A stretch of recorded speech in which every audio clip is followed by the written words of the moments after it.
Celtics All-Star guard Jaylen Brown is growing right before everyone's eyes, and this season is just the latest in his transformation.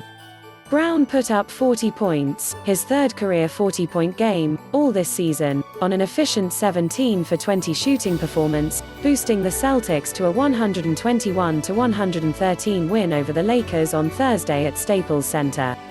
No more is Brown that fresh, college-aged kid who struggled to dribble, play make in nearly every facet of the game. He's improved at least one part of his game every offseason.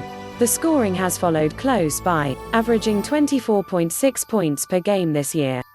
Just wanted to come and be aggressive, Brown said of his game.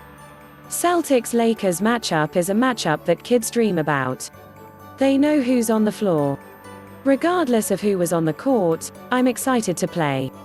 That energy, having those Lakers fans back in the arena.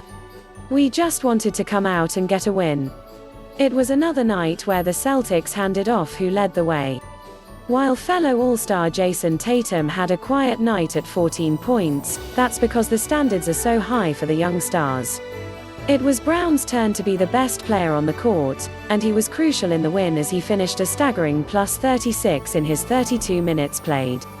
The Boston bench struggled in its first stint of the game Thursday, which allowed the Lakers to chip away at a big deficit to make it a somewhat competitive game. While the Celtics built their lead by halftime, C's coach Brad Stevens still elected for a change. Stevens threw out Brown and the Boston bench mob in the third quarter. The move paid dividends. The Celtics went on a huge run, stretching a lead that hovered around a dozen all the way to 20, which should have put the game away.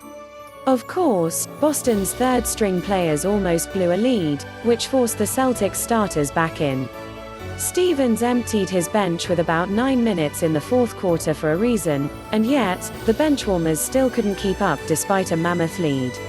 If there were any positives, Brown got to the 40-point mark after some late makes. There are still some areas of Brown's game he can work on. The assists have been down of late and he's struggled against physical defenses. But that's all a process, one that Brown has shown he's working on throughout his young career. Just an elevated responsibility, Brown said of what's different this season. I'm in more of a role to play make and things like that than I've ever had. It's a big piece, but just studying and watching the game and improving. That's what I'm all about. Fans in person for historic rivalry playing basketball during the pandemic means, at the very least, teams are playing in front of sparse crowds, not nearly close to capacity. Players and coaches have gotten used to it, though fans are finally back at venues like the TD Garden on a limited basis. There are caveats to that, Stevens said, especially in big games like Celtics vs. Lakers.